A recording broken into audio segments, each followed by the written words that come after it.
परमाणु नगरी रावतबाटा में स्थित गुजर बस्ती के बासिंदों को नहीं मिल रही आंगनवाड़ी के विभिन्न योजनाओं का लाभ और लगभग 8 वर्ष पहले नवनिर्मित आंगनवाड़ी हुई जर्जर। जी हाँ, हम बात कर रहे हैं परमाणु नगरी रावतबाटा में स्थित खंडाला गुजर बस्ती की, जहाँ के बासिंदों को लगभग 3 से 4 वर्षों तक आज तक आंगनवाड़ी से मिलने वाले विभिन्न लाभ प्राप्त नहीं हुए। तो वहीं लगभग 8 वर्षों पहले एक आंगनवाड़ी केंद्र का गुजर बस्ती में निर्माण हुआ और उसका उद्घाटन भी हुआ। ये बड़े अचरज करने वाली बात है कि उद्घाटन करने के बाद आज तक जिसको लगभग 8 वर्ष गुजर गए हों, वो संचालित नहीं हो पाई। हमारी टीम ने गुजर बस्ती जाकर के उस आंगनवाड़ी का निरीक्षण किया, उसको देखा तो पता चला कि आंगनवाड़ी केंद्र है तो बड़ा सुंदर, लेकिन आज उसमें गाय और भैंसों का गोबर बिखरा पड़ा है। उसके अंदर भी जर्जर अवस्था में वो आंगनवाड़ी केंद्र पड़ा हुआ है। उसमें लगभग सारी सुविधाएं हैं, शौचालय की सुविधाएं भी हैं, रसोई घर भी है। वो बहुत ही सुंदर और अच्छी परिस्थिति में बना हुआ है, परंतु लगभग 8 वर्षों से उसका संचालन ना होना ये सवालों के घेरे में कहीं ना कहीं से इस व्यवस्था को खड़ा कर देता है। वहीं इन जिम्मेदारों ने आज तक उस आंगनवाड़ी केंद्र तक ध्यान देने का भी अपना जिम्मा नहीं समझा।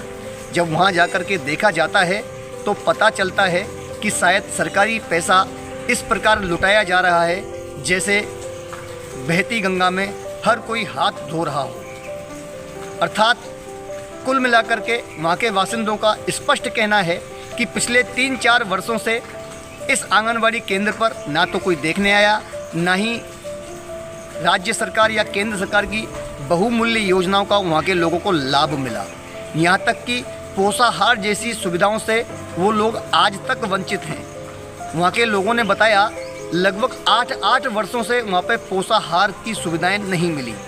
यहाँ तक कि प्रदेश के मुख्यमंत्री भजनलाल सरकार ने अभी 200 करोड़ रुपए का, जो कि 17 करोड़ बच्चों के लिए गर्म दूध की योजना भी जो है निकाली गई। वहाँ के एक बच्चे के पास भी 1 गिलास दूध भी आज तक नसीब नहीं हुआ।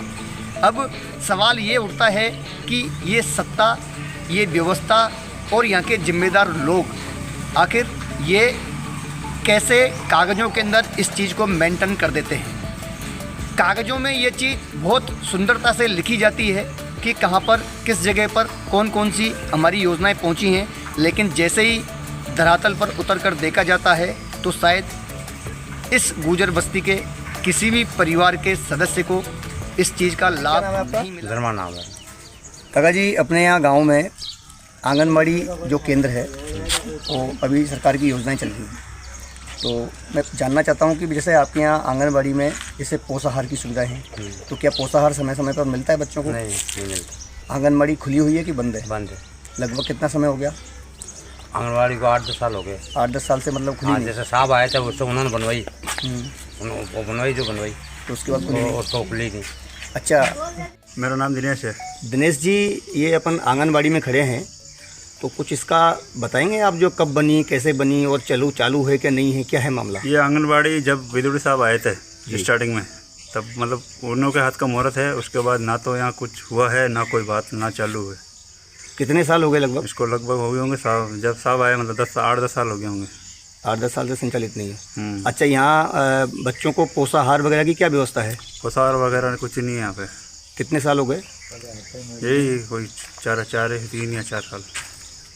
मुख्यमंत्री की एक दूध वाली योजना भी आई है, जो बच्चों को गर्म दूध पिलाने का उन्होंने भी एक योजना का शुभारंभ किया है, जिसमें 200 करोड़ रुपए मुख्यमंत्री जी इन्वेस्ट कर रहे हैं। तो 17 करोड़ बच्चों के लिए वो योजना है। तो क्या यहाँ गर्म दूध की वगैरह की सुविधा ऐसी कुछ है? कुछ भी नहीं है यहाँ पे, कोई नहीं आ रहा, ना कोई गर्म दूध की सुविधा है, कुछ भी नहीं है यहाँ पे। तो कितने वर्ष हो गए लगभग इस चीज़ को? ये हो गया 4-1 साल तो हो गया। धन्यवाद। मैं जोत सिंह सोगरवाल, महाकाल एक्सप्रेस न्यूज़पेपर व बुलंद प्रदेश से रावतबाटा।